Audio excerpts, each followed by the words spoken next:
lexical analysis, syntax analysis, semantic analysis, intermediate code generation, code optimization, code generation, and runtime environment. These are the topics in this subject.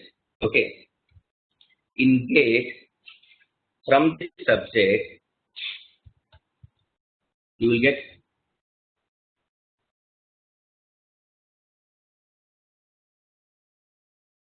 3 to 6 marks. Okay. So actually TOC and CD together you will get minimum of, worst case minimum it is 12 to 16. Okay. So already we have completed TOC and I have given you some questions. Okay. If you have any doubts, you can ask me any time. And coming to this one, the textbook, the reference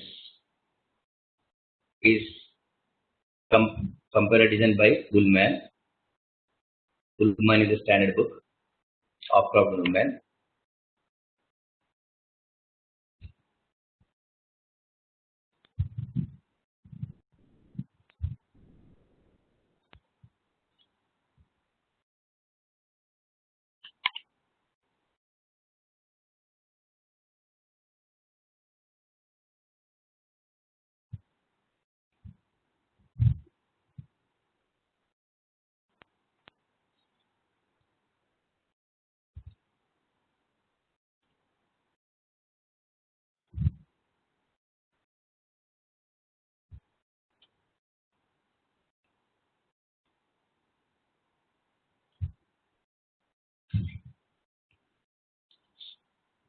Okay.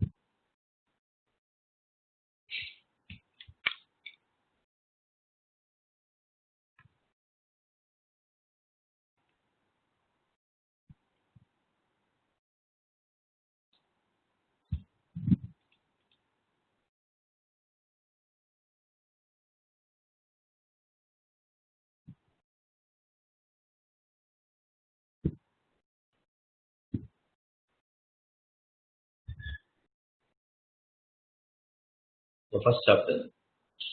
So here also in the case of TOC, first I'll give you the concept. After finishing the concept, so I'll give you the previous gate questions, that PDF. So simultaneously you see the concept, and based on the concept we will do some questions. Okay. Now this is the first topic.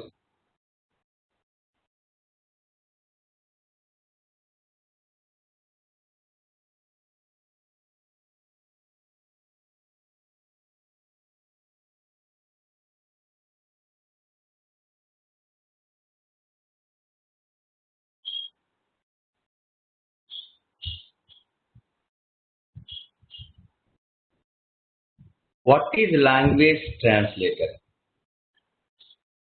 What is language translator? The name itself can give you the meaning.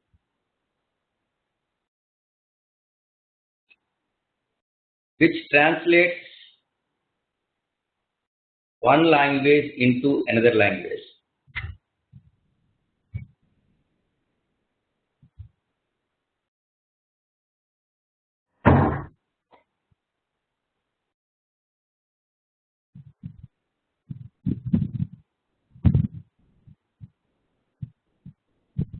Okay. It takes one language as input. The language translator takes one language as input. So generally, source language or source code as input and produces another language as output. That is the target code as output. So why do we need this language translator? In general, suppose you all speak Marathi. If you don't understand any other language and I speak speak Telugu.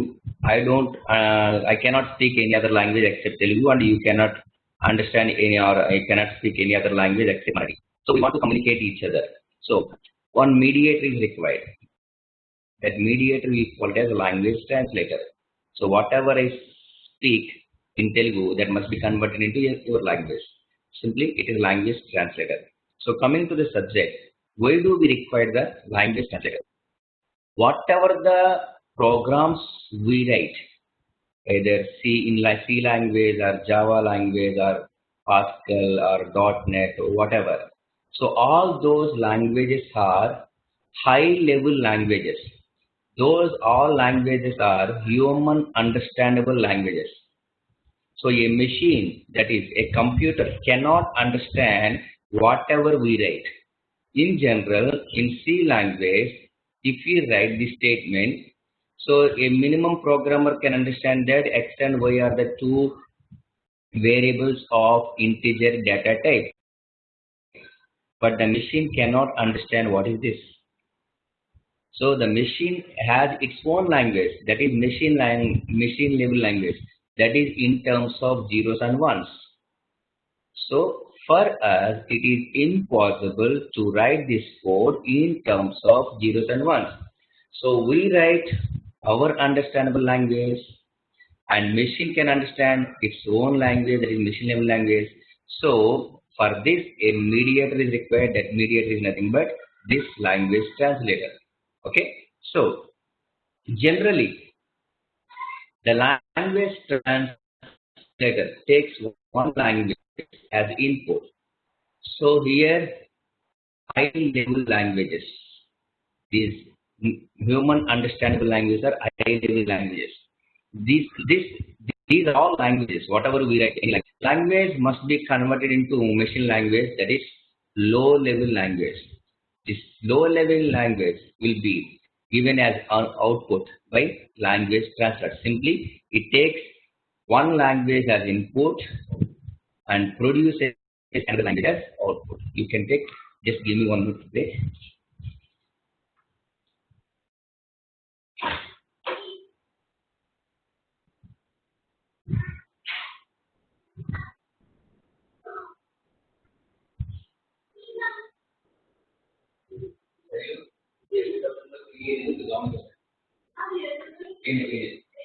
Yes, sir.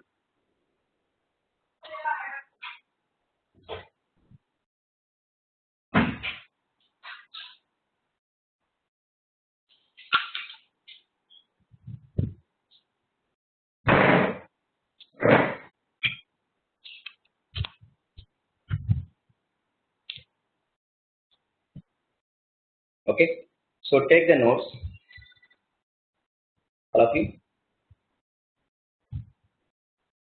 Do you hear me, all of you? Is this audible? Hello?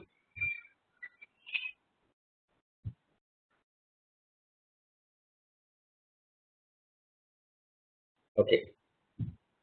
So take language translator. Heading language translator. It takes one language as input. It takes one language as input and produces another language as output. Produces another language as output. So draw this diagram.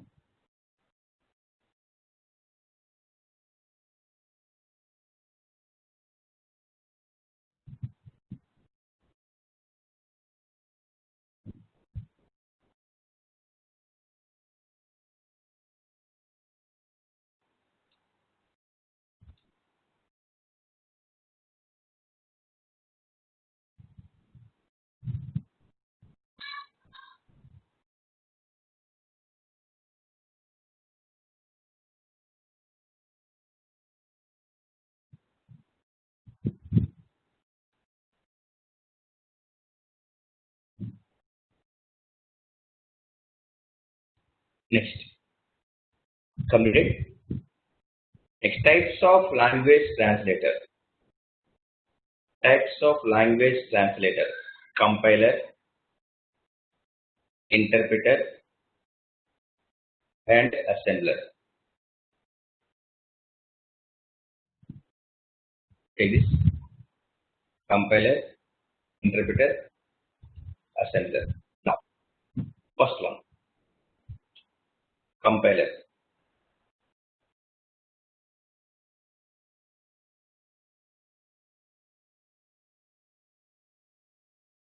Compiler, same. It takes the source code as input and produces the target code as output.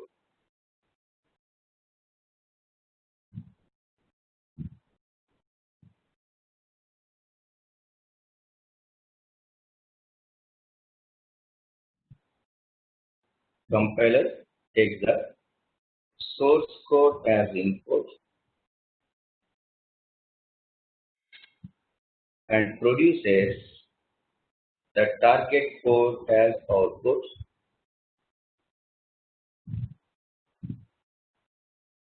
Then this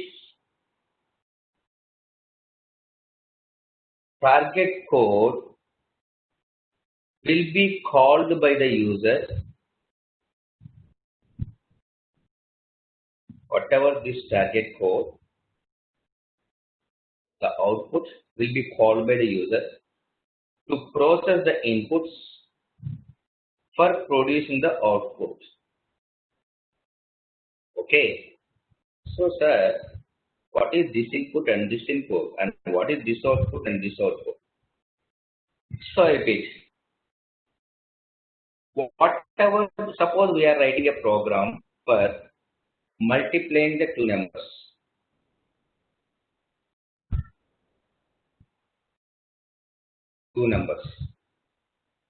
So we write a program, we take so on this one. Okay, this is the code, and this code is input. That is this input. Okay, and first in the C program, what we write, write the program, then we compile it first. Control F9. Okay. If any errors are there, then those errors will be given, and we resolve those all errors, and again we compile it. Okay. Then finally we'll get some executable code. That is without errors. Okay, that is this target code. Okay, I repeat. So the program, whatever we write in C language, that will be given as input to the compiler. That output by compiler is this executable code. For this executable code, I am giving the inputs to 1, that is this input, and the output will be 6, that is this output. Suppose 514, this is the input, and 20 is the output. Okay, so what happens in the case of compiler? Okay, the compiler executes the entire code at a time. Suppose we wrote a program of 1000 lines.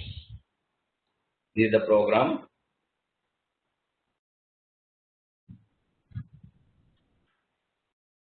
Line 1, line 2, line 3, line 4, so on. This line 1, line 2, line 3, so on. 1000 lines program we wrote. So when we compile it, the compiler executes this entire code, the total code at a time, from line 1 to line 1000. Even though errors are there at any line, the compiler won't stop.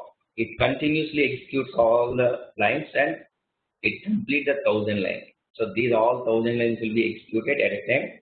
And if any errors are there, suppose out of these 1000 lines, there are 300 of errors. All those 300 errors will be given at a time. So and so error at line 100, line 15. So and so error at line 21, and error at line 50, and error at line 61. Like this, 300 errors, all errors will be given by compiler at a time. So what we do? Again, we resolve all errors line one by one. Okay, one by one we resolve all those errors and again we recompile it. Whenever we recompile the program again, the compiler executes the entire code again. It starts from line 1 and line 1000. Line 1 to line 1000. All these 1000 lines will be executed again by compiler. So now this time we got only 100 errors.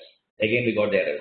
Again we resolve all the errors one by one and we recompile it. Again when we recompile, the compiler again executes from starting to ending, from line 1 to line 1000. It executes. So and finally we get the successful. For that successful code, we pass the inputs and output will be given. So here, whenever the compiler re-execute the program, it executes from top to bottom. Okay, and one more thing.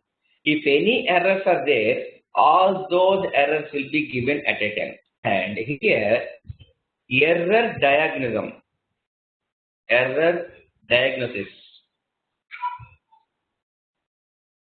is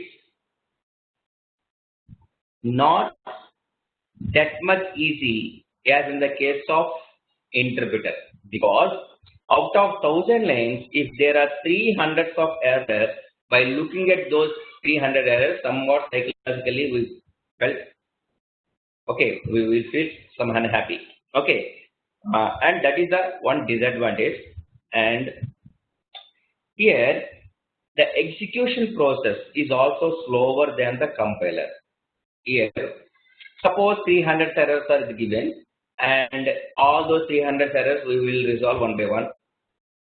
When again we compile it, the compiler executes from again starting to bottom. Every time when we compile it, every time it executes from starting to bottom. That is the reason the compilation process, the execution process is slower because it executes from starting to ending. Okay, so one is error diagnosis is difficult, not as easy as in compiler. And finally, once we get the successful code, and from that successful code, we get the output faster. The advantage is the compiler is faster in generating the output. So once you get the successful code, for that successful code, 2 and 3, output will be 60, 5 and 4, 20, 3 and 4, 12. So immediately the output will be generated. So by compiler, the output is faster. And example for compiler is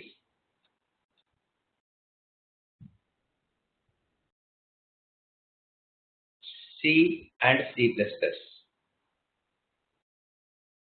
Okay? Do you understand these points? Hello? Any doubts?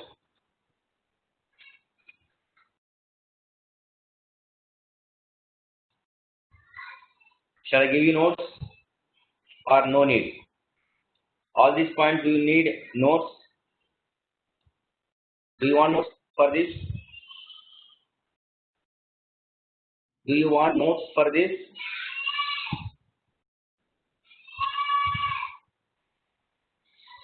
Okay. Now,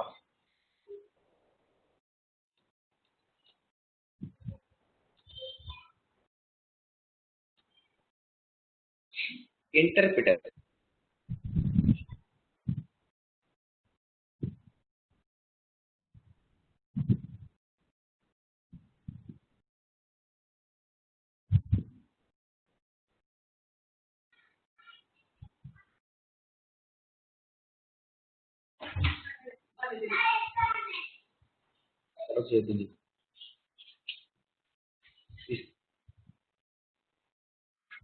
Interpreter also takes the source code as input and produces the direct output. It will not produce any intermediate language as in the case of compiler. So in compiler, this code will be given, and for that code we will pass the inputs and output will be generated.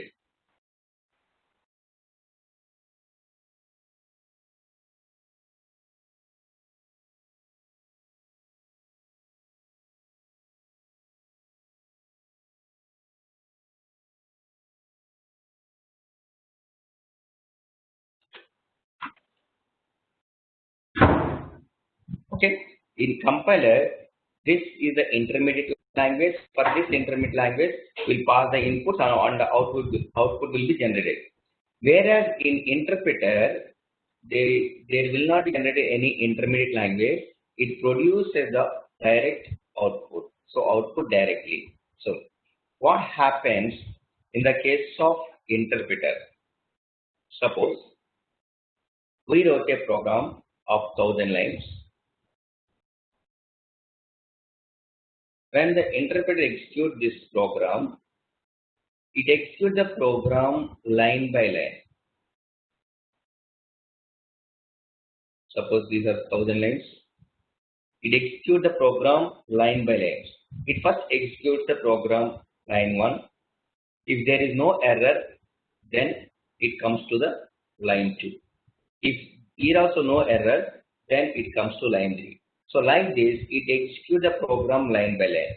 Suppose it came to line 50. If there is any error and the interpreter will not go to the next line, immediately that error will be produced by interpreter. Whatever the error occurs, that error will be intimated by the interpreter. So until we resolve that error, the interpreter will not move to the next line. Okay. Once the problem is solved, then only it come to this line 51. So, and moreover, when there is a error at line 50 will be given by interpreter, you can see the only one error at one line. Okay. So here error diagnosm is easy. When you are having 300 of errors at a time or only one error at a time, so which one is easy? So one error is easy when compared to 300 of errors. So error diagnosm is easy in interpreter. So once it is solved, then it will go to 51, then 52, like this. Again, if any error is there, immediately the error will be produced. So like this, the interpreter executes line by line. Once it completed the 1000 line execution, then immediately it will produce the output. Okay, and here it gives the direct output. So the inputs will be passed in the program itself. If you change the inputs, okay, then again the interpreter executes from starting to ending. So whenever the inputs are changed, it executes the entire program from top to bottom. So because of this re-execution of the program every time, the output will be slower when compared to the compiler. But here execution process is faster than the compiler. Only the thing is, when we change the inputs, it executes from top to bottom. Whereas in compiler, for this executable code, we pass the inputs, and as long as you do the inputs, it gives the output. So immediately, it won't execute this entire program. Okay. So here the advantage is error diagnosm and execution process faster. Suppose there is an error at line 50, and when you resolve, it immediately starts from 50. It won't execute this until okay. And the disadvantage is output is slower. And the example for interpreter is Lisp and Python.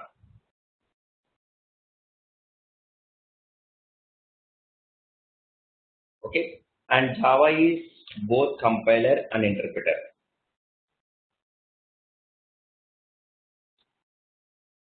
Okay, next assembler.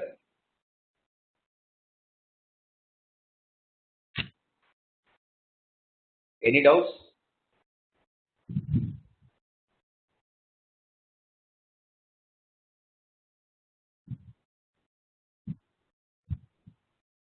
Samiksha, why Smita is not attending?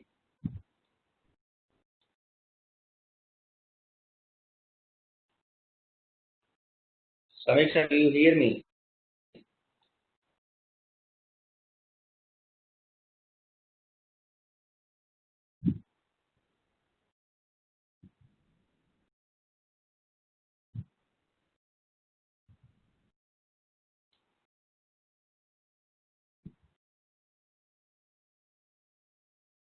Did you call to Smita? Samiksha?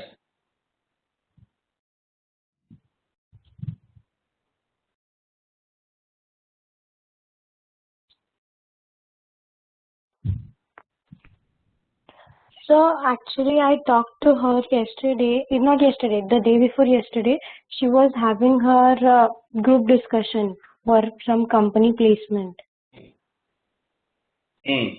And I don't know about today. Okay.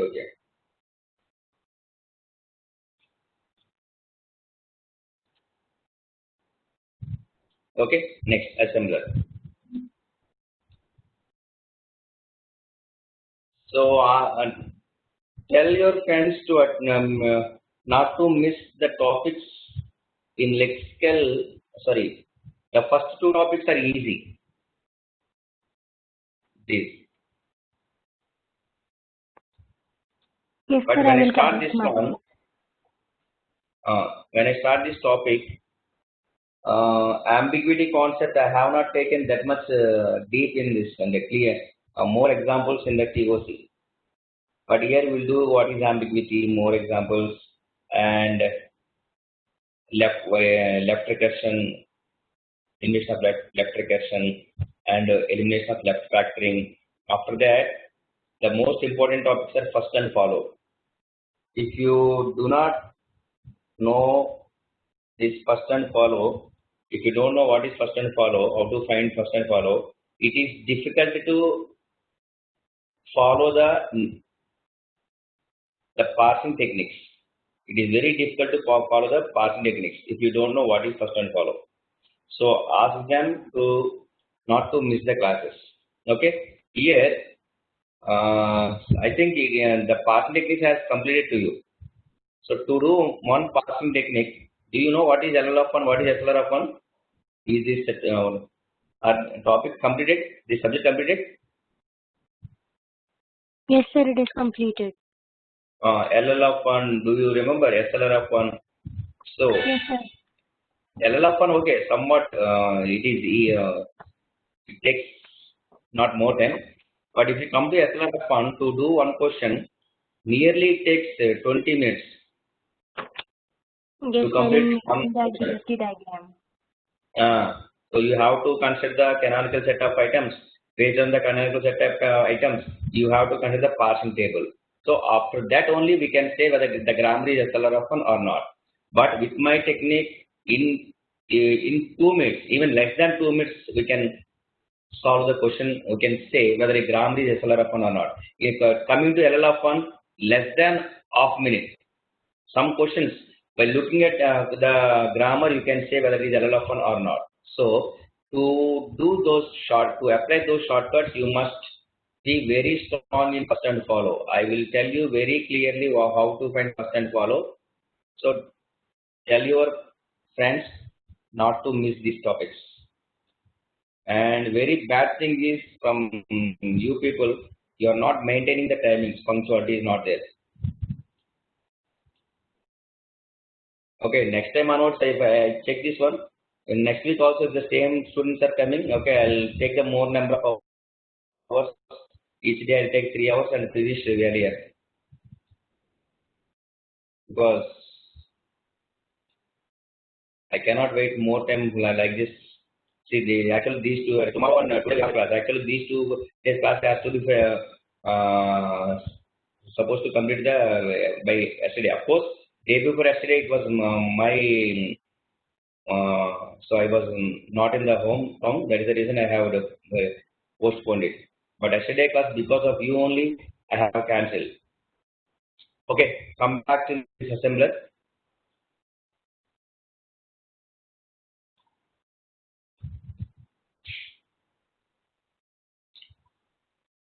Assembler is also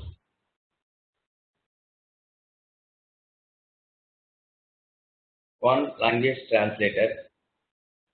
It takes the assembly language code.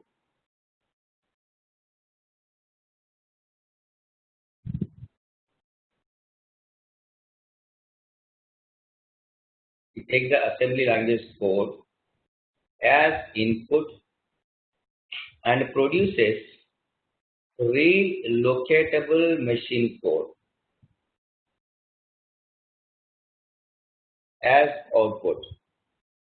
So here it is also converting one language into another language. That is the reason we are taking this as a language translator.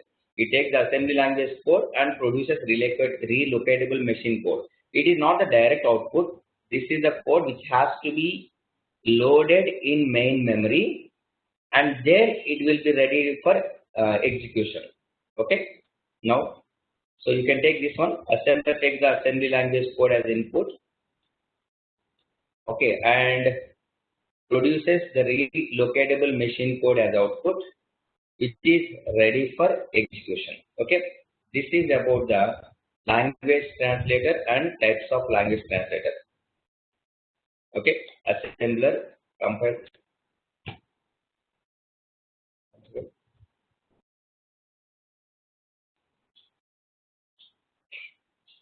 Okay, so language translator and definition and types of language translator.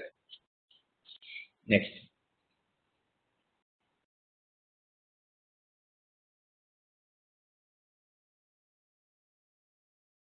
language processing system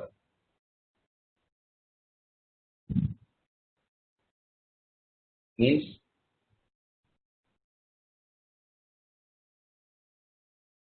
when a program is written, what will happen till the execution? So language processing system.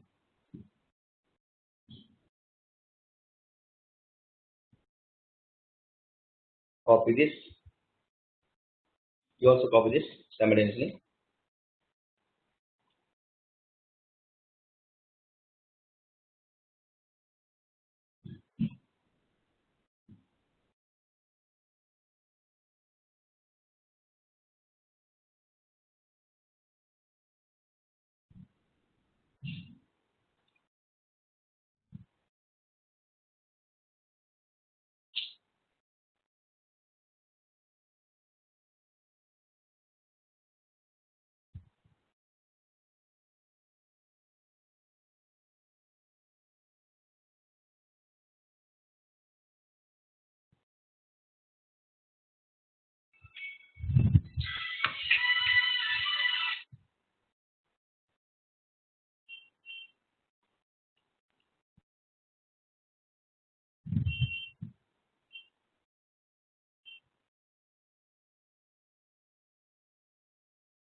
This is skeleton code, or we can call it as source code.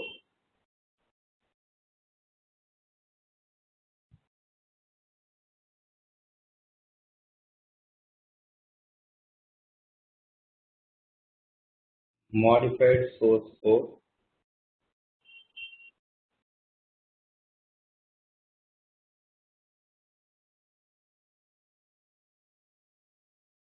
This is target code, or we can call it as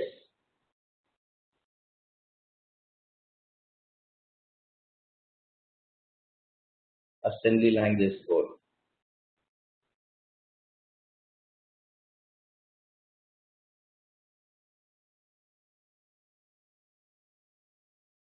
And this is relocatable machine code.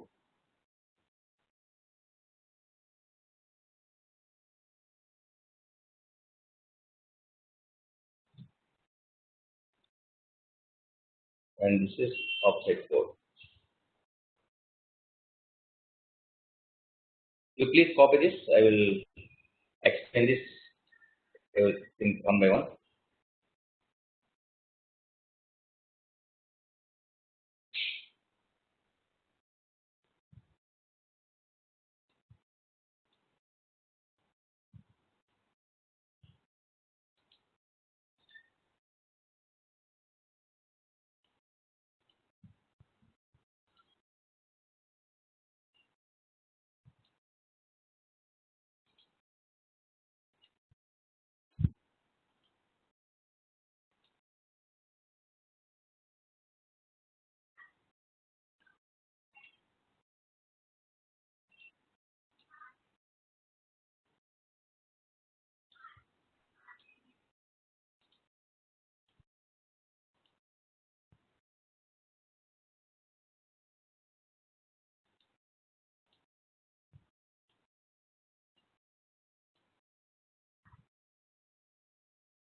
Done?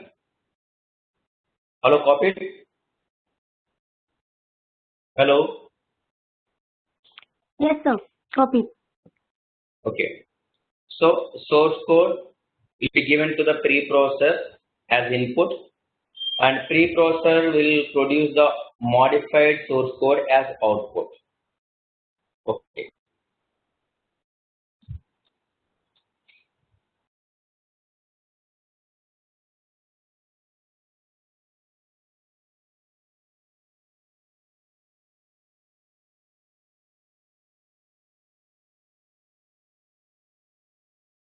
Preprocessor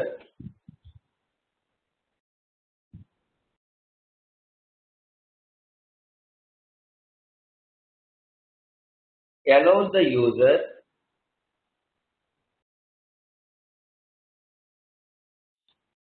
one second.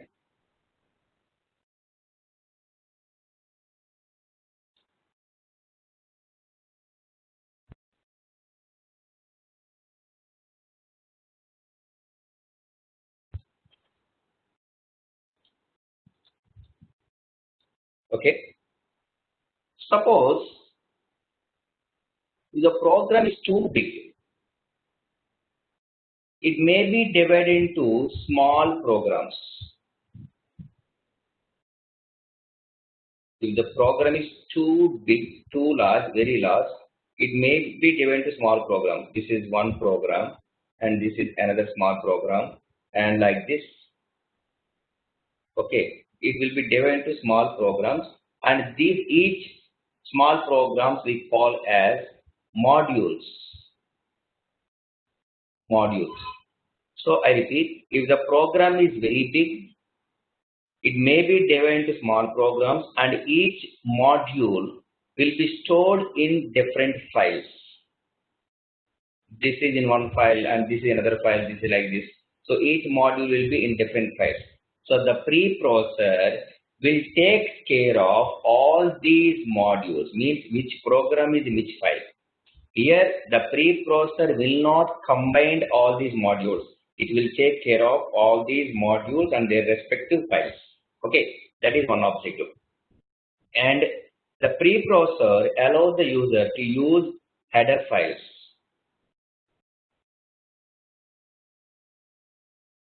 Header files. If you are familiar with C program, in C program, initially we used to write like this: hash include something. Okay, let it be standard input output dot h. By writing like this, we can make use of this function. you need not to separately write this, define this function. So by adding like this, we can make use of predefined functions. That is the advantage of header files. So the preprocessor allows the user to use header files, and the preprocessor allows the user to use macros. Macros. What is a macro? Suppose you are writing a program like this, and you are writing a program. This is starting, and after some time, these are some instructions in the program. Okay, and so whatever the lines we wrote here, the same lines here also we are writing the same code. Whatever the code we wrote here, the same code here also we are repeating. So like this, the same code if you are repeating again and again, instead of repeating the code again and again, just you define it as macro and give some name. Okay, by assigning this name here, and you need not to write this all the instructions. By assigning the name here, you can make use of this line. So that is the meaning of macros. So the preprocessor allows the user to use macros. Okay, only if the program is very big and if it is divided into small programs and they are stored in different files, it will take care of all those modules, and it allows the user to use header files and allows the user to use macros. Okay, and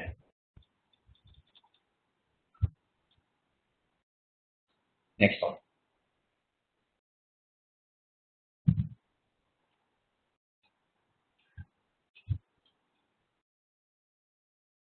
Any doubt?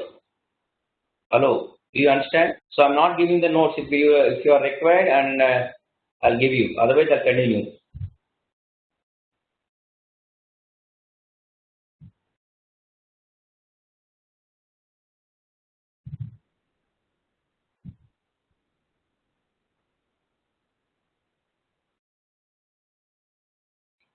Hello, do you understand? Yes, sir. Okay. Here, do you understand this point? This whatever I have selected, Yes, sir. and this one, Yes. this one. So please repeat the macros point. Same, ma'am. Suppose you are writing very big program, and in that program there are 10 lines of code. Okay, that is one the belongs to one condition. And after few lines, again the same 10 lines, whatever we wrote earlier, the same 10 lines if you are repeatedly writing required, and you need not to write those code repeatedly. Just those 10 lines you give as a macro, give some name, and whatever the name we use, and wherever we require that code, like assigning that name of macro, we can make use of those 10 lines. That is, macro is a set of instructions. Macro is a set of instructions which are repeatedly used in the program. So some set of instructions, maybe 5 lines or 10 lines or 100 lines of program, whatever the set of instructions. If these set of instructions, if you are repeatedly using, okay, same set of instructions we are repeatedly using, and you need not to write repeatedly like this.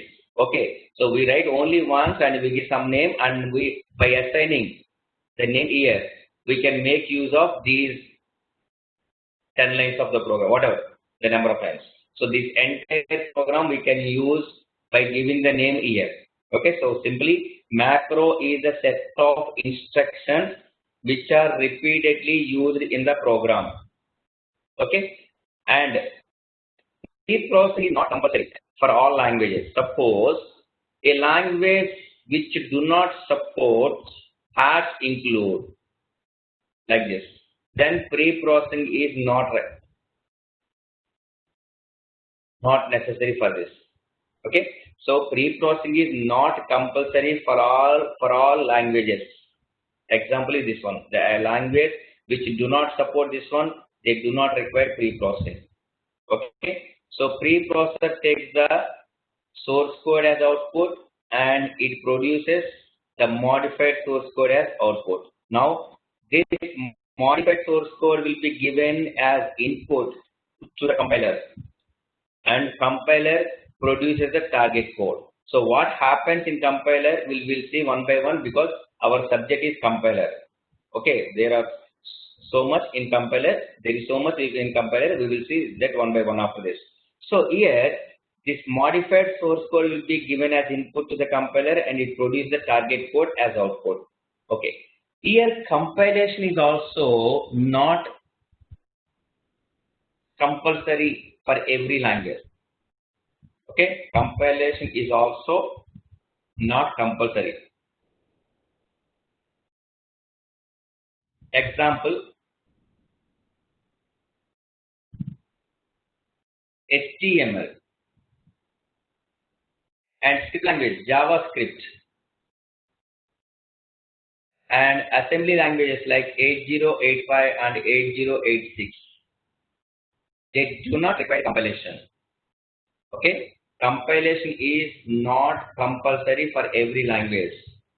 Example, this one, HTML, JavaScript, and 8085, 8086.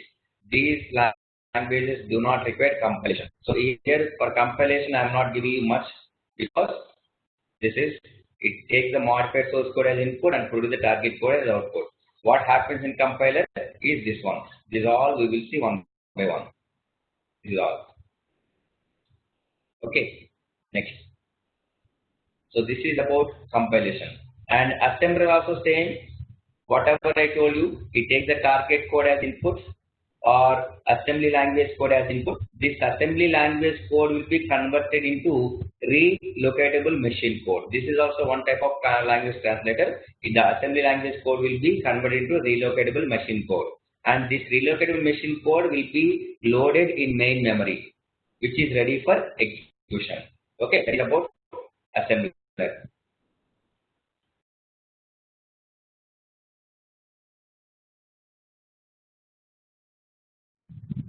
Actually, compared to TOC, compiler subject is very big. The subject is very big. But as per the weightage of gate, TOC carries 8 to 10 marks, whereas sometimes TOC will give 8 to 12 marks, whereas TD will be given 3 to 6 marks. So because of this weightage, I'll take TOC more number of hours and CD very less number of hours compared to TOC. And here, whatever important topics, means not important, where the more questions will come, and whatever the necessary concept required, that only I am giving you. Okay, so here the important topics for compiler design, these are very important. Basics of compiler, lexical analysis. Most important is syntax analysis and semantic analysis. These 4 topics are very important, and rarely they give you questions from. And of course, code optimization is not in the syllabus. Code optimization and also code generation. These 2 topics are not in the syllabus.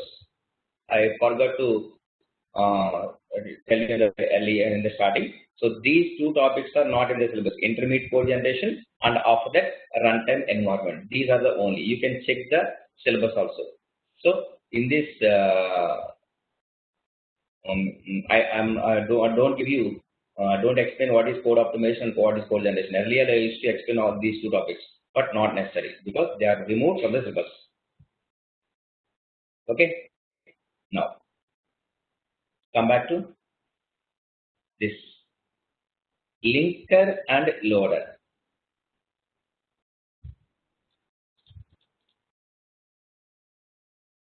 Linker and loader. You can call it as link editor or simply linker. I told you in the starting of this concept, if the program is very big, it may be divided into small pieces and each small piece we call it as module, and each module will be stored in different files. At the time of execution, these all modules of one program. Module is nothing but a piece of program. These small pieces of program are of one program. So at the time of execution, all these modules must be linked as a single module. Or at the time of execution, all these modules must be linked as a single module, and that will be done by link editor. Do you understand? So if the program is very big and if it is divided into small programs, and all those programs will be clubbed as a single program at the time of execution by link editor. That is one. And these are modules, nothing but small programs. If you code in, this is in one file and this is another file and this is another file like this. If you code in this program, this is in one file. Okay. If you code in one file, refers something in another file. These are all small programs of a big program. It is required something from this program. So if you code in one file, refers a location in another file, that is called as external reference. External reference. And these external references will be resolved by link editor. So link editor will perform two objectives. One is it links all the modules, and the other one is if it resolves the external references if it is required. Okay, that is what about link editor. Any doubts? Hello?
Murunali, you have asked something.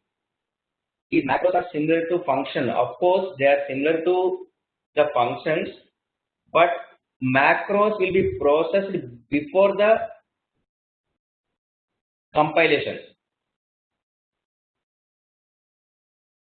Before the program compiles, it will be processed. Whereas functions will be processed in compilation. Do you understand this point? Macros are pre-processed. Means they will be processed before the compilation. Functions will be processed at the time of compilation. Hello? Clear, or you want more about this one?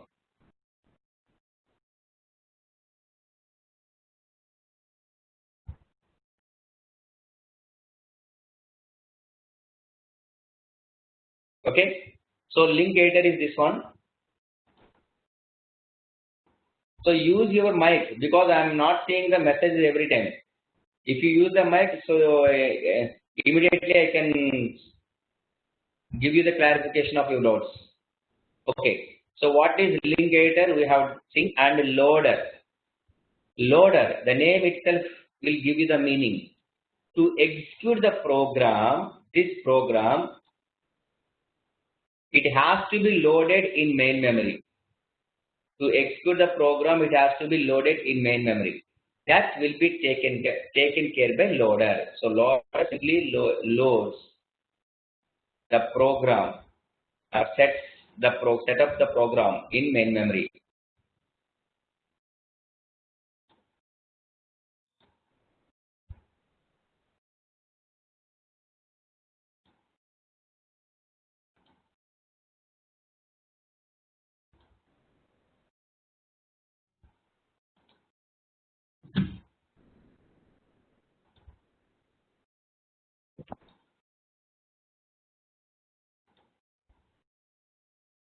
Okay.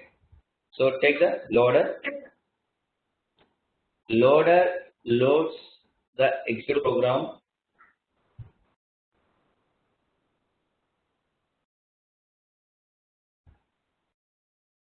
in main memory, which is ready for execution.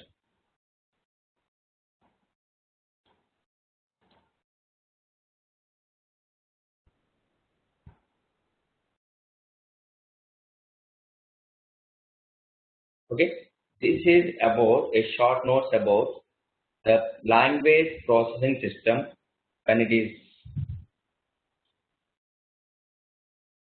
from pre-process to this object source code to object code. Okay. So given to pre-processor, then compiler, then assembler, then linker and loader. Okay. Now we will see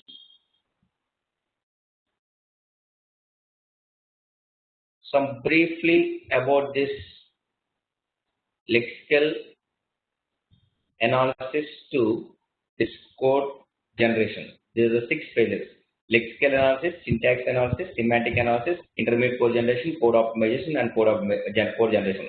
These are called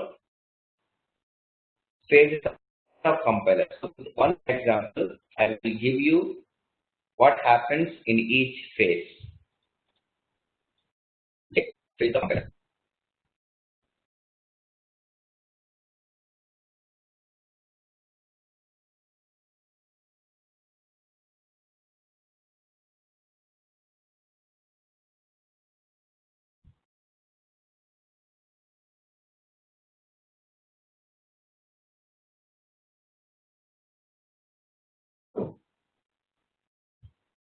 You also take this simultaneously.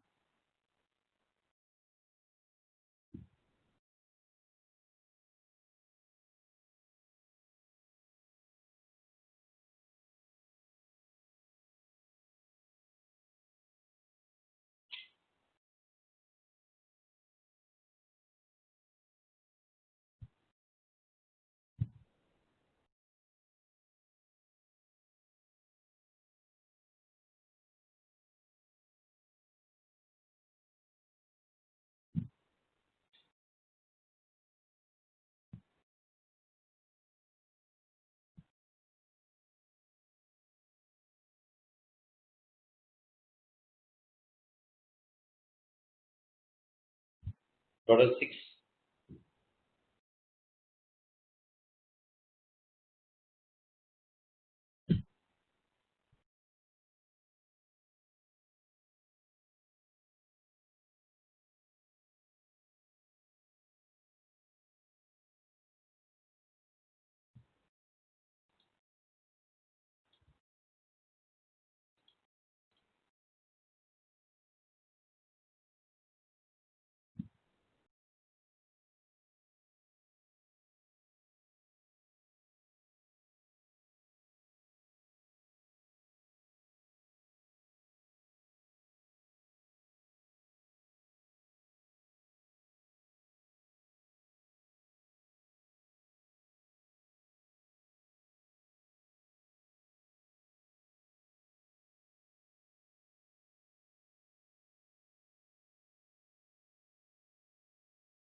So copy this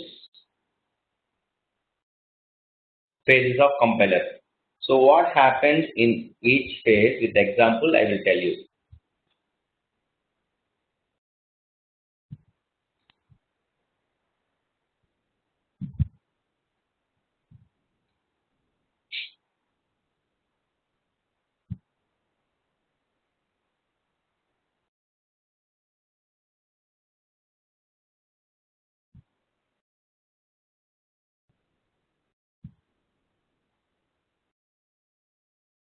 Done?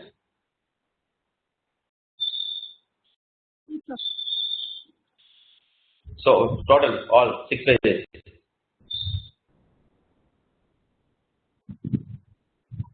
Shall I go forward?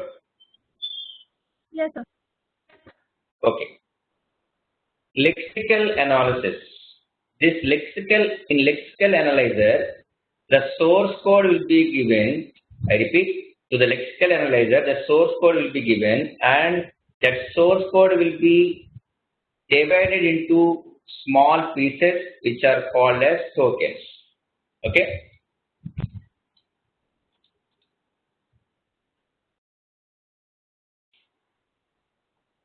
Lexical analysis.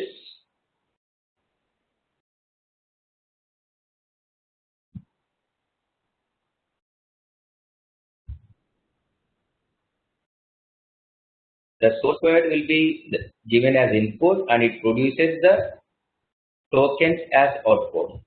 Suppose A equal to B plus C multiplied by 10. Suppose this is the code. If it is given as input to the lexical analyzer, the lexical analyzer will scan the entire code, the total code. It scans the total code and divides that code into tokens. In general, the tokens can be a keyword or an operator, or it can be a punctuation mark, or it can be a constant, or it can be an identifier. Okay, what are these? And we will see in depth in the second topic, that is lexical analysis. So simply here it takes the source code as input and produces the tokens as output. Here A is generally not a keyword, it's not an operator, not a punctuation mark, not a constant. So here A will be converted as a token, which is an identifier. This equal to will be converted as a token, which is an identifier. Again, this will be divided into token, which is identifier, and this is one token, which is operator. This is again identifier. This is operator. This 1 0 is single. 10 is a constant. So the lexical analyzer makes pieces. The program into pieces. Make the program into pieces. So these are the small pieces which are called as tokens. Any doubts? So if you have any doubts in this, we will see in the lexical analysis second topic in depth. So there will be more about this lexical analysis. So simply here this one. Okay, next. Syntax analysis. In syntax analysis,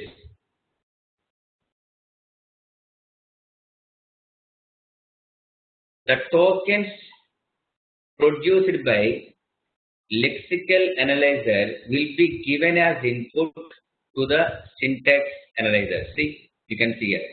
the tokens produced by lexical analyzer will be given as input to the syntax analyzer, and the syntax analyzer will group all the different tokens into one structure. That structure is called as parse tree. I repeat, whatever the pieces, whatever the tokens produced by lexical analyzer, all those tokens will be combined in syntax analysis to form a parse tree. Okay. Now, here, all these tokens will be grouped like this.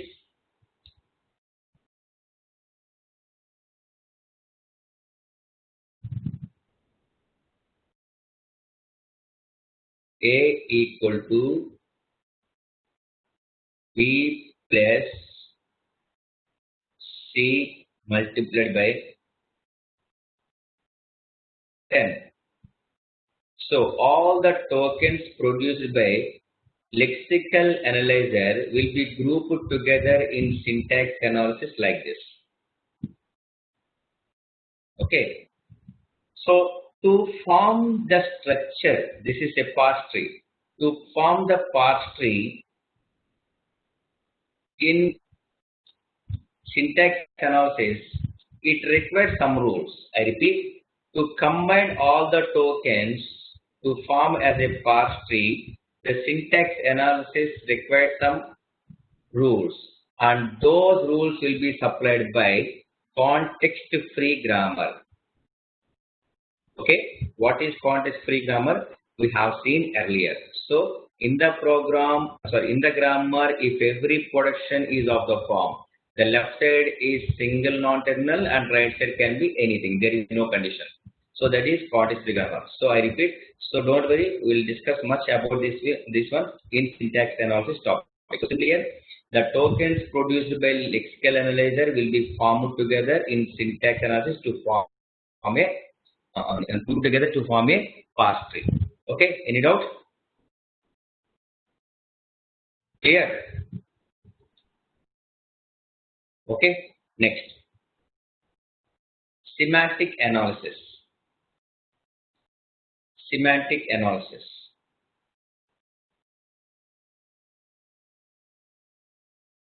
In syntax analysis, all the tokens will be clubbed. All the tokens will be clubbed together to form a parse tree like this. The syntax analyzer cannot check the meaning of the source code. It simply or it blindly convert the entire code into I repeat, in syntax analysis, all the tokens will be clubbed together into parse tree. It cannot check the meaning of the source code. So the meaning of the source code and type checking, meaning of the source code and type checking will be verified in semantic analysis. Okay, what is type checking? Suppose here, see, what is 10 actually here? 10 is a integer. 10 is an integer. Okay. Suppose C is a character. Suppose C is a character. Can you multiply character and 10? Impossible. So this type of type checking will be verified in semantic analysis. And moreover, it checks the meaning of the source code. What is that meaning here? I will explain. Suppose, and when you are multiplying two variables or two numbers, definitely here 10 is integer and C also must be 10 is a constant. C here 10 is a constant, so C also must be constant. Suppose C is 2.53. Example, C is 2.53, and if you are multiplying 10, the result must be 25.3. I repeat, here as 10 is the constant, C also must be the constant, because we can multiply the numbers only. We cannot multiply a number with the character. So when 10 is the constant, C must be constant. If C is 2.53, then the result should be 25.3. Instead of 25.3, if the result is 25, is it accurate? No, it is not accurate. So when you are multiplying, this is a real number. A real number with an integer, here 10 is an integer, 2.5 is a real number. When you multiplying real and integer, the result should be a real number. So for this, what happens in semantic analysis? This 10 will be converted into real number. So I write here A equal to B plus C multiplied by 10, and this 10 will be converted into real of 10. Suppose, sir, we are converting C into real. Suppose C is a integer and you are converting 10 into real part. And if I convert this 10 into real part, if the result is say that 250 or 250.0, so what is the problem here? So there is nothing problem. So here, but the problem will arise when C is a real number. When 10, if you don't convert the 10 into real part, it may give you the invalid result. Do you understand what I'm saying here? Hello? So the semantic analysis check the meaning of the source code, and type checking also will be verified. Do you understand this one? Hello, are you there? Yes, sir. Yes, sir. Okay. So copy this one.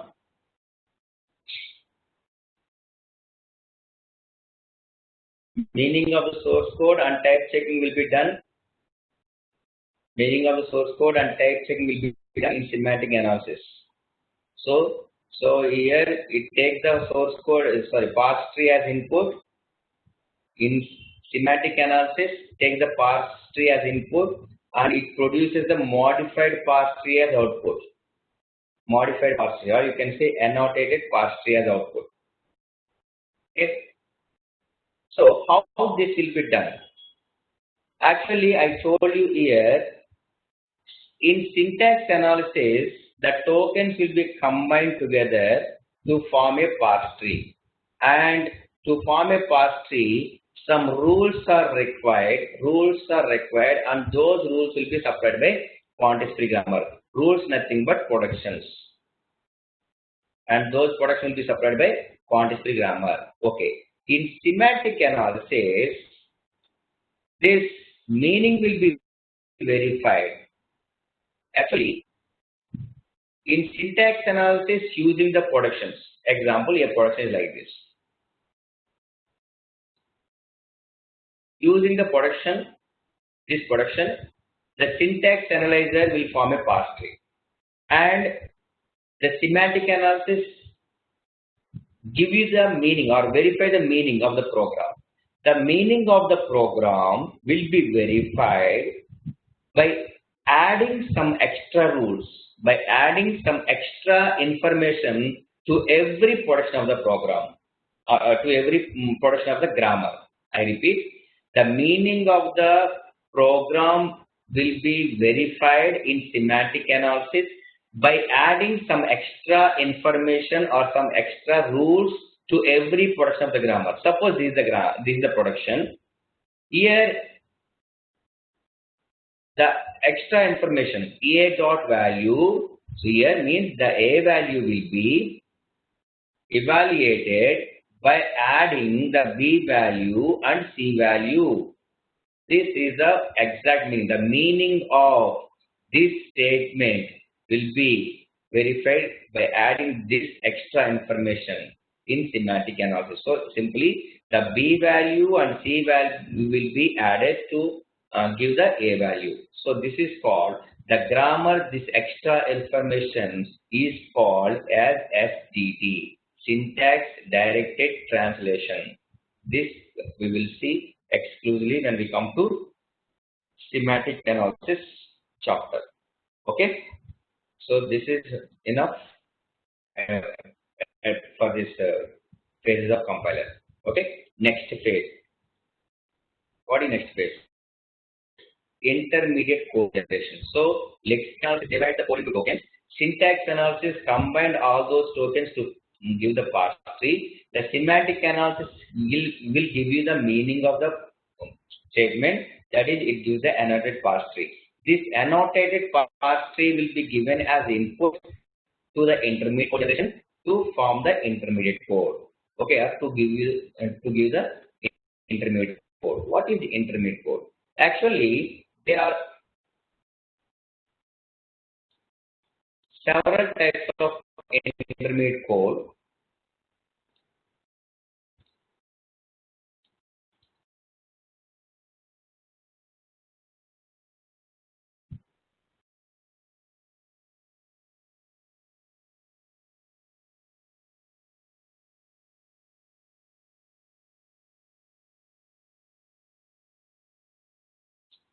Intermediate code. There is some postfix notation and directed acyclic graph DAZ and 3 address code. There are different types of intermediate code.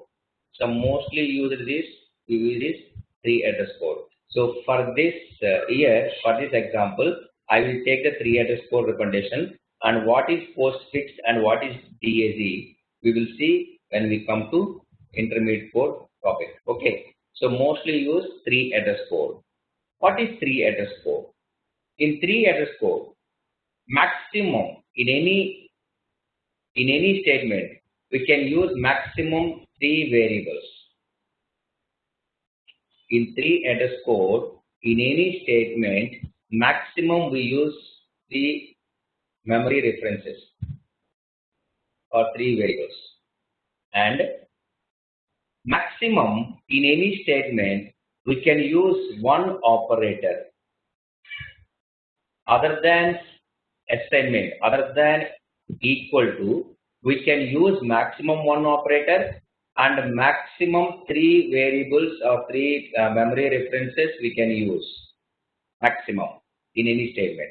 Okay, now we will see what are the 3 address code statements and how to write the 3 address code for any source code.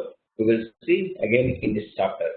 So here this is the annotated parse tree, and this annotated parse tree will be given to 3 intermediate code generation. Okay, what is the code here actually? A equal to E plus C into 10.00. Okay, this is. Now tell me, in this,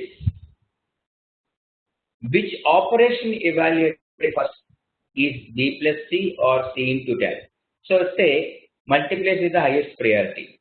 Suppose, of course, we can evaluate B plus C first also. That purely depends on the operator priority. Suppose when you are constructing a grammar, we can give more priority to the addition, or we can give more priority to the multiplication. Means if you give the more priority to the addition, that is, first addition will be performed, means B plus C will be evaluated, then this result will be multiplied with 10. Or we can give the more priority to the multiplication, means C into 10 will be evaluated first, then that result will be added to the B. So that is depends on the requirement. Accordingly, we can construct a grammar. This also we will see in semantic analysis phase. Okay, now this is the statement. In this, suppose take multiply the most priority. Okay, so how to get this for this? First,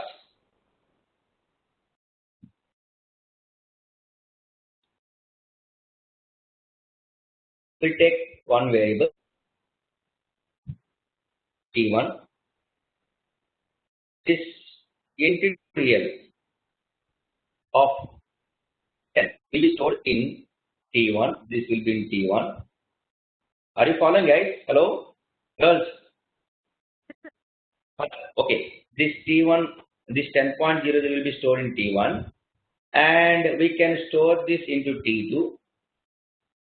T2 is equal to C. The C will be stored in T2, and we want to multiplication of this one. So T2 and T1 will be multiplied, and this result will be, say, I am storing in T3. Okay, this is I am storing in T3, a variable. Now we take this value in T4, a variable T4. Now we want to add these two, and that result I will take in T5. So T4 plus T3 equal to, this will be stored in T5. The center result we want in A. So finally A equal to T5. So there is nothing wrong in this creator's code. Perfect. But the problem is we are taking so many instructions. So when you have, suppose a program is given, you all completed in 100 lines, which is giving perfect output. I wrote 1000 lines for the same program. Okay, I wrote 1000 lines, which are not great. So this, even though the 1000 lines program, whatever I wrote, it is giving the perfect output. But in the execution point of view, this is the perfect, more powerful than this one, because here number of instructions are less. So the program which is having less number of instructions is more powerful. Okay, the execution time will be saved. So here this is inefficient. This is inefficient because more number of instructions we are using here. This is inefficient.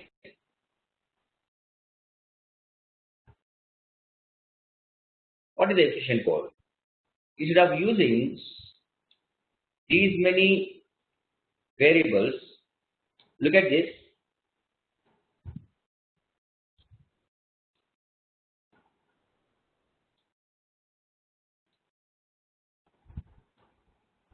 Store the 10.0 into T1, then multiply C and T1 directly. Why should we take the C into another variable? So I'm writing that.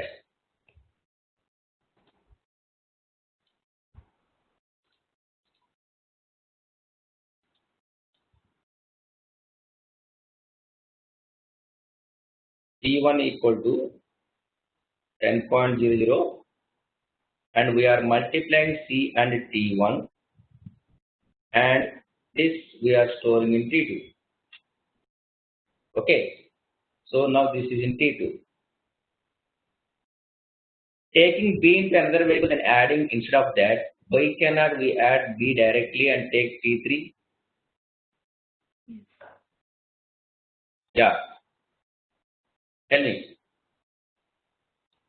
So I am adding B and C into T1 in T2. I am taking that in T3. Now we want this result in A. So A equal to T3. So here we have only 10 instructions, whereas in this we have 6 instructions. So number of instructions are less. So this is efficient code. Tell me doubt.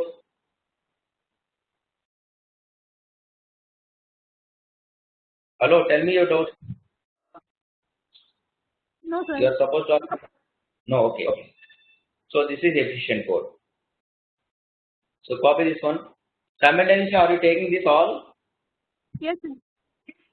Okay, take this in intermediate code. Yeah. What miss? Hello. Yes, sir? Any doubt? No, sir, no. No, sir. Okay, copy this one. Sir, I have copied it. Copied, huh? Yes, sir. Okay, this one. Yeah, done, sir. Copied, sir. Samiksha. Yes, sir, copy. Okay, so this is about intermediate code. So the modifier part 3 will be given to the intermediate code and intermediate code generation. The intermediate code generation gives you or produces the output intermediate code. with what is intermediate code? The intermediate code, actually why should we require the intermediate code?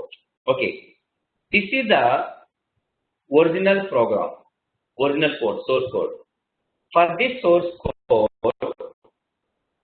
generating the assembly language code, which is target code directly, generating the assembly language code directly is not that much easy. I repeat, generating a target code or assembly language code to the given source code is not that much easy. So there is a medium language, that is intermediate language. So the intermediate language is nothing but this intermediate code. So the intermediate code, from the intermediate code, the target code generation will become easy. You understand? This target code generation or the target code, producing the target code will become simple and easy with this 3 address code. Okay, so when we come to this one, you will understand how it will be easy. So now coming to the code optimization. Code optimization means reducing the number of instructions in this intermediate code if it is possible.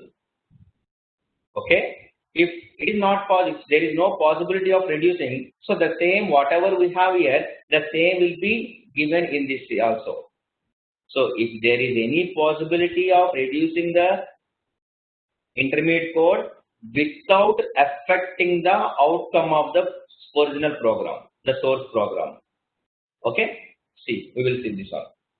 So finally, code optimization is the process of reducing the number of instructions. Code optimization, I repeat, code optimization is the process of reducing the number of instructions if possible without affecting the outcome of the source program. Okay, come back to this one.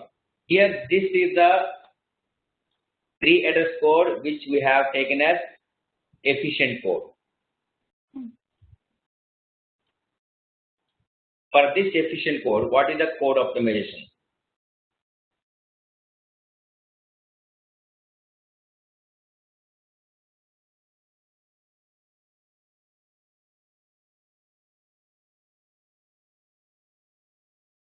Can you say any optimization for this?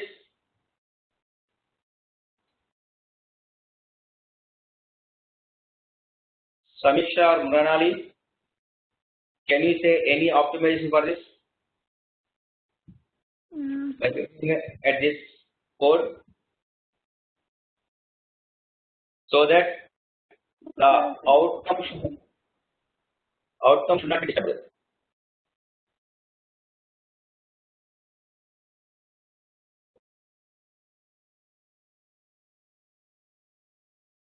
So, sir, I think it is already optimized. See, look at this carefully. Yes, sir. Tell me. Samisha? Yes, sir. It is already optimized. Okay, look at this.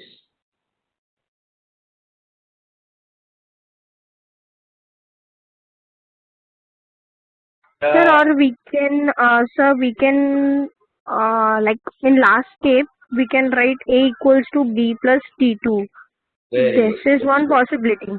Very good, very good. That's it. So 10.00, this real value will be stored in T1. Then we are multiplying C and T1. We are storing in T2. Okay.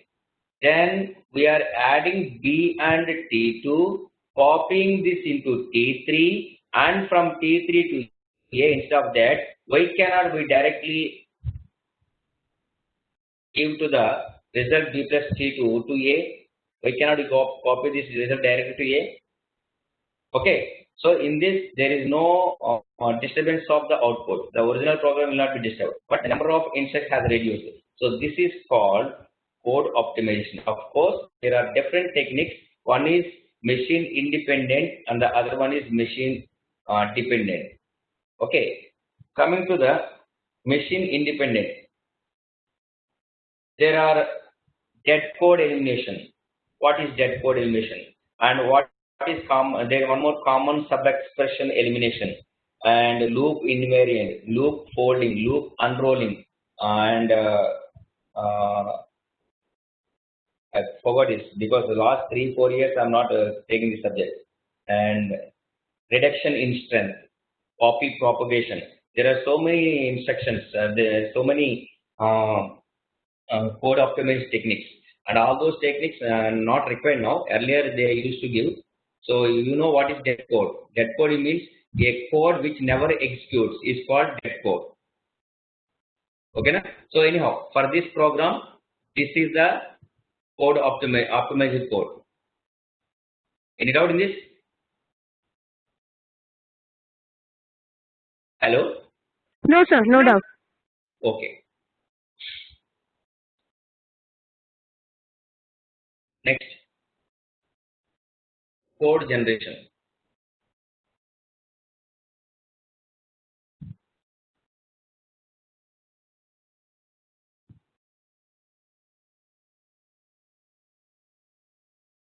It produces the assembly language code.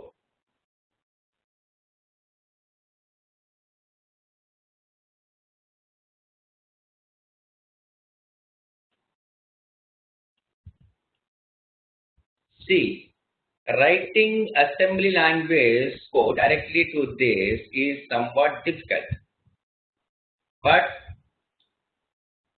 we can write the assembly language code for this easily. This is this okay. This for this intermediate code. This is code optimization is also nothing but intermediate code. From this in what is this is the shortest form of intermediate code. Okay. So first there is a temporary register or so we store this real value in temporary register. Then we want to multiply the C and 10.00 which is in R. So Multiply C comma R. or R comma C. Okay. So this C, the content of C will be multiplied with R and the result will be stored in R. So R is now having C into 10.00. Yes. Okay, now this should be added to B. So this is in R. So add R comma B. Okay, na? So for this we wrote the first statement and second statement and this one. The third statement. Add R comma B. So B will be added to R. So now this entire result is in R. So we want to move in A. Move A comma R. So writing this is easy when compared to writing this directly. So we wrote this for this one by one. Okay, this for this first, then this, then this.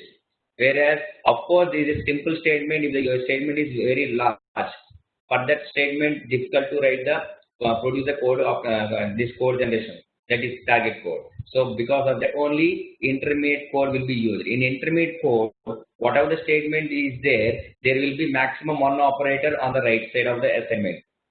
Okay, which makes you easy to process generate the assembly language code. Do you understand? So copy this one.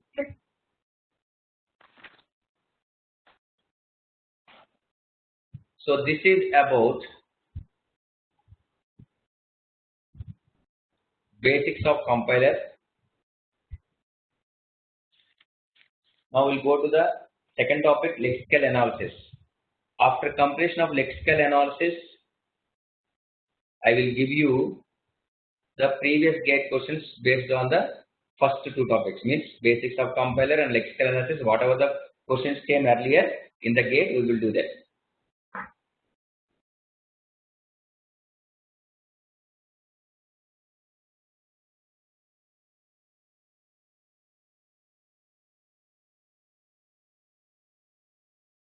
Shall we move the next? Okay. Hello. Hello. Yes, sir. Shall we go for next one? Yes, sir.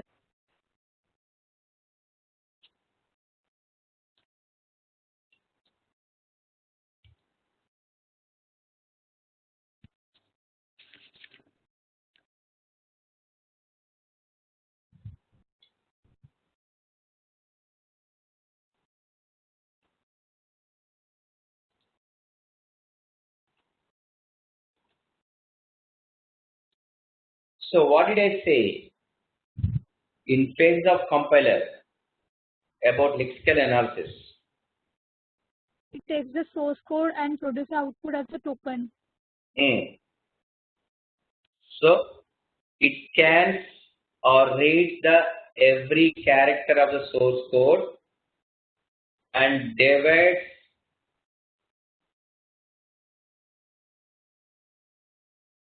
into tokens. Yes or no? What did I say? Yes, sir. The lexical analyzer takes the source code as input and divides. So while dividing into source code, it scans every character of the source code. So scans the every character of source code and divides into tokens. And next one. Okay, take. So here the lexical analyzer scans every character. So that is the reason the other name of lexical analyzer is scanner.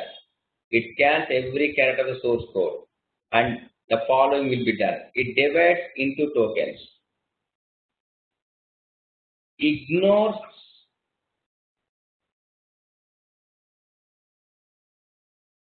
comments and ignores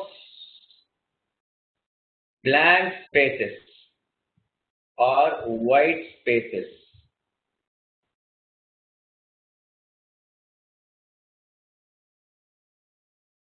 Creates a symbol table and produces lexical errors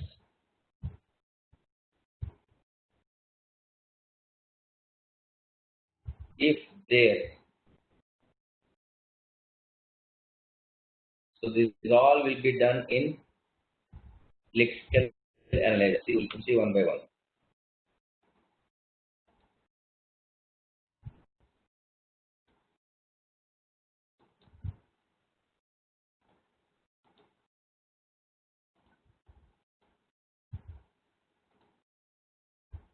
Okay. So if you want, you can say like this. You can take like this. In lexical analyzer, every character of the source code will scanned and the following will be done. In lexical analyzer, every character of the source code will be scanned and the following will be done. Copy them one by one. Divides into tokens, ignores comments, ignores blank spaces, and creates symbol table, produce lexical errors. And coming to tokens.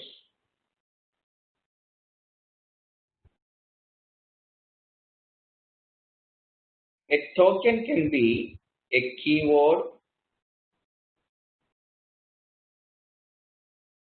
or a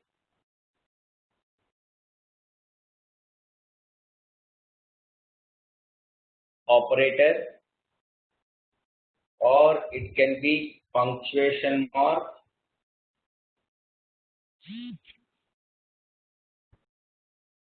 or it can be a constant. Suppose the read group of characters, if doesn't comes into any of these four categories,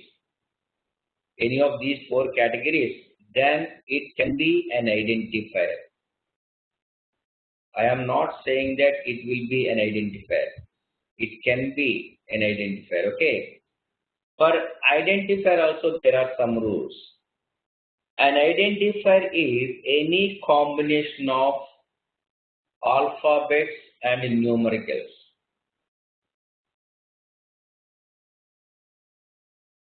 An identifier is a combination of alphanumeric symbols.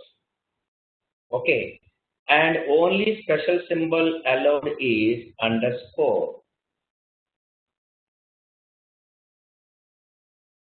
Okay. We cannot use other special symbols. Of course, it is completely language dependent. If a language is designed using the other special symbols and other any means suppose what is in this C language alphanumerical, and the first symbol of the identifier must be either an alphabet or it can be an underscore. I repeat, in identifier, it can be any combination of alphanumericals and it can take underscore also, but the first symbol must be either alphabet or underscore.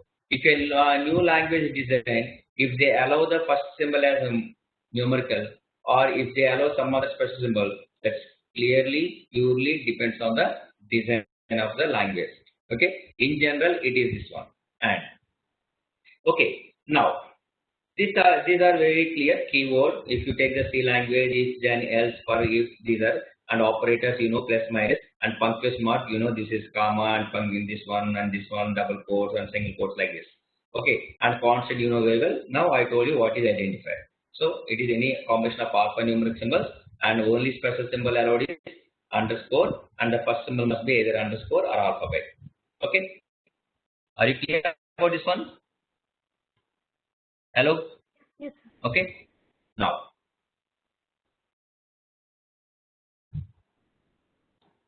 next. The terminologies we use in lexical analyzer are: one is token,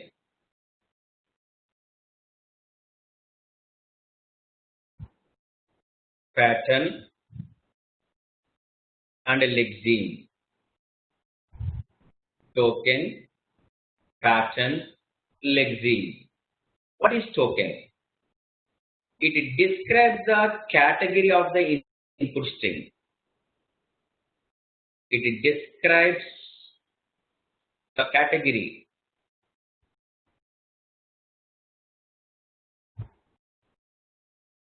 of the input string. I repeat, it describes the category of the input string. Means what kind of the group of characters it is. Is it a operator? Is it a keyword? Is it a punctuation mark? Is it a constant? Is it identifier? That is the meaning of category of the input string. Okay. So example you can say here. Example: keyword, operator, punctuation mark, constant, and so on.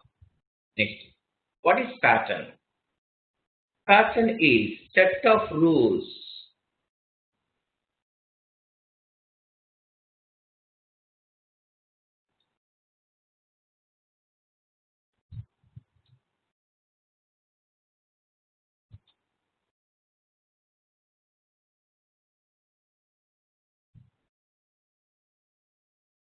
pattern is set of rules which describe the tokens.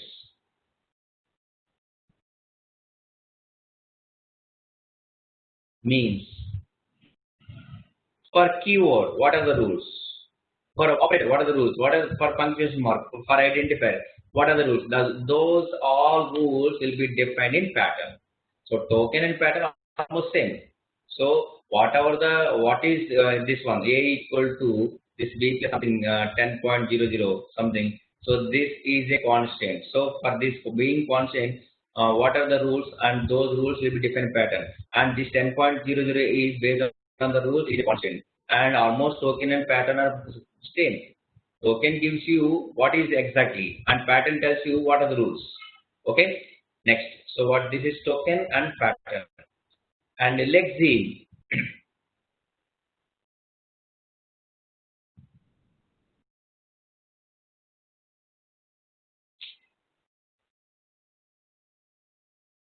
The set of characters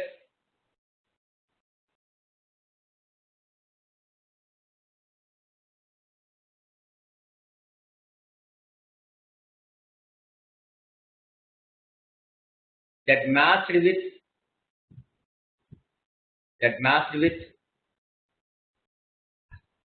pattern of the tokens.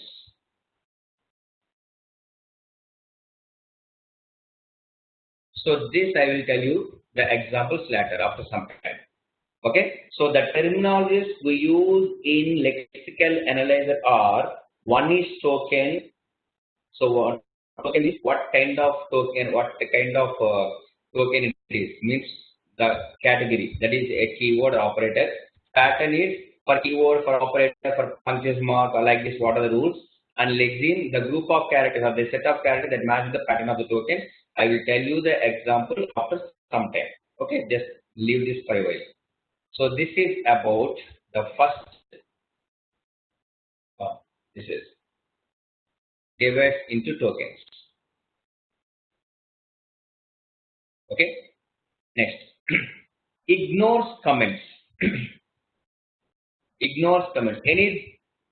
Any doubt regarding this one, Samiksha?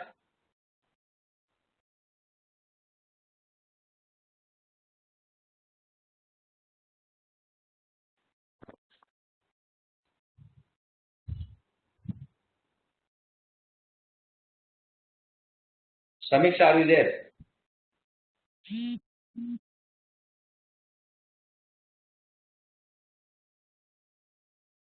Nunali? Yes, sir. Sir, to pattern tell us about why 10.0 is constant or like that?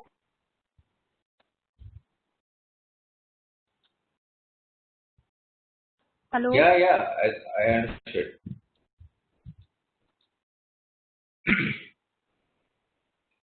What is this, ma'am? It is a constant. What is this? Constant, sir. Constant, 2.3, real number. Okay, now. So, Yes, like this, what is this? this is also constant. Then what is now? What is the doubt?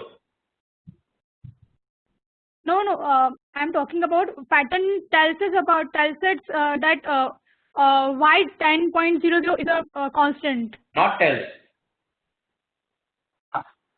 No, 3. So 2. Just now you told me that it is a constant. Yes. So lexical analyzer takes this 2 point a constant based on rules. Yes. And 10.0 is also a constant, and this will be taken as constant based on some rules. And those rules are defined in pattern. Simply, a token and pattern are same. Now tell me, you are asking something. No, sir. I'll just ask like the rules which are okay, sir. I understood. No. You are. I think you are not completely satisfied. Okay, sir. I was asking about you say that pattern is a set of rules that determine the token. So 2.3 is the token, which is a constant. So the set of rules means like 10.0. Yes, sir. A equal to 2, some space is there, 3.5, example. Even though there is no space between A and 2, there is equal, without space. Even though there is no space between these 3 symbols or whatever, okay, when the lexical analyzer reads this statement, it will divide this A into identifier, and this is into operator. And actually my intention is to write 23.5, but by mistake, okay, by printing mistake, whatever, some space is there, space has come. So because of this space, as per the rules, 2 is one token which is constant, and look at this, there is no space between 3 and 5, and it is a point. So according to the rule 3.5 is another constant. At the same time, if I write 3 at the rate 5, this is constant, this is operator, this is constant. So everything will be converted into tokens based on the rules. So as per those rules, if there is no space between all these symbols, so 10.00 is a constant. Okay, sir, I understood now.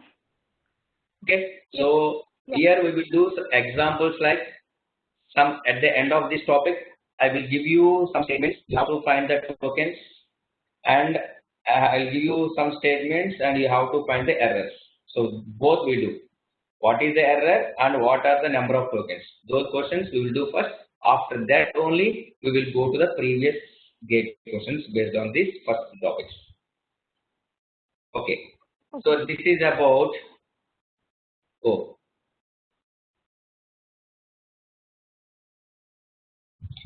this is about the tokens, the terminologies in lexical analysis. What is token, pattern, lexeme. So the first topic is done, and next ignores comments. So when you are writing a program, if you are writing use program, and if you are a program in some company and you work for some time and you will not be a work permanently, and but whatever the program you write, after you sometime you in your place if any come, he should or he or she should understand the code. So for better understanding to that person, you write some you will give some information like this. So suppose this is the code here, adding two numbers. So simply. So whatever this given in comment, it is not at all the part of the program. Okay, this is some extra information to the programmer. It is not for the machine. So whatever we write in comments, this will not be converted into tokens. So the lexical analyzer convert this A plus A equal to B plus C into tokens. That is A equal to A is identifier, this is operator, and this is again identifier, this is operator, this is identifier, and this is punctuation mark. So this convert this entire code, but it will not convert. This will be ignored by lexical analyzer. Do you understand? That is the meaning of ignore comments. Hello? Yes, sir. Okay. Next. Yes, sir. Ignores blank spaces. What is this blank space?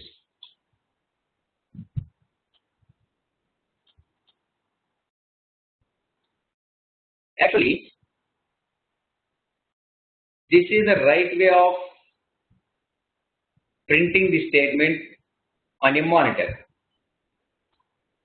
Instead of that, if I write like this, if I print like this on a monitor, do you find any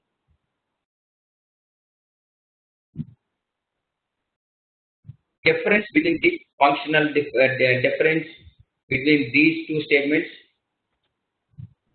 Do you find any functional differences between these two statements? No, sir. No, everything is this.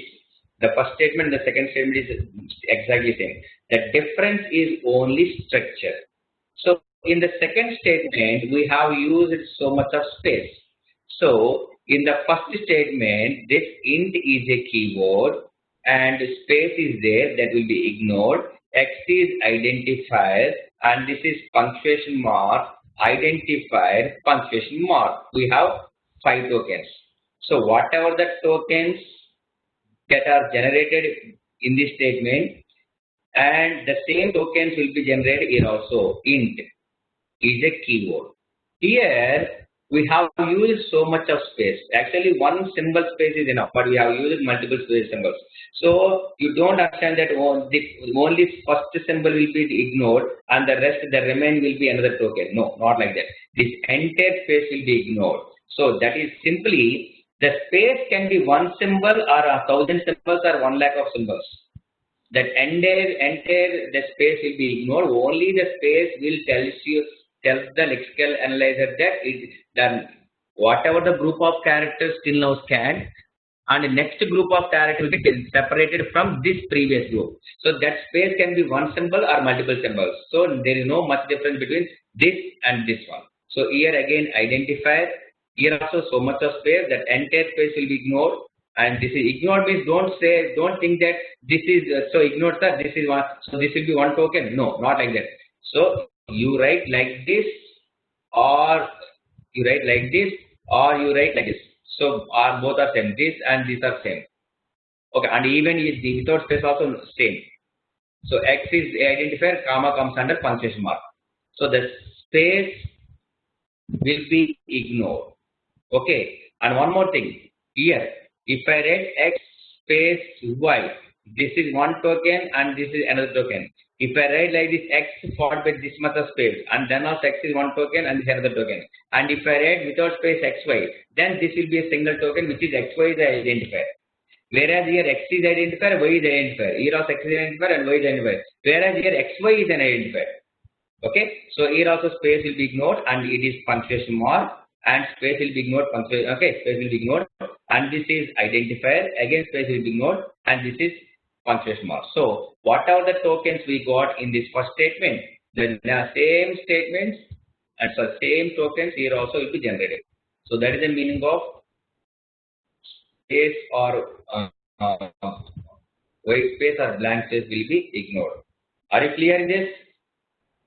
Yes, sir.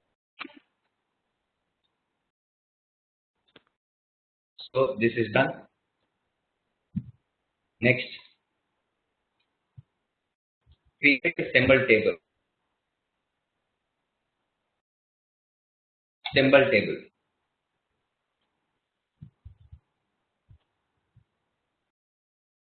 Symbol table, a data structure which contains the information about the variables and their attributes. Symbol table is a data structure which contains the information about the variables and their attributes. Here, int x equal to 2.5. If I write the statement, x is a variable. So the name of the variable is x. The name of the variable is x. And data type is integer. And value is 2.5. And the location and size, the size of this variable, all this information will be stored in symbol table by lexical analyzer. Okay, so what is the name of the variable, what is the data type, if the size is given, what is its size and what is its value, what is location, this entire information will be stored in symbol table by lexical analyzer. Do you understand? Yes, sir. Okay, next, create a symbol table. Next, produces lexical errors if any. Produce lexical errors if any. If there are any possibility of lexical errors, then those will be created or produced by lexical analyzer.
unterminated comments, nested comments, invalid constant, invalid identifier. What are these?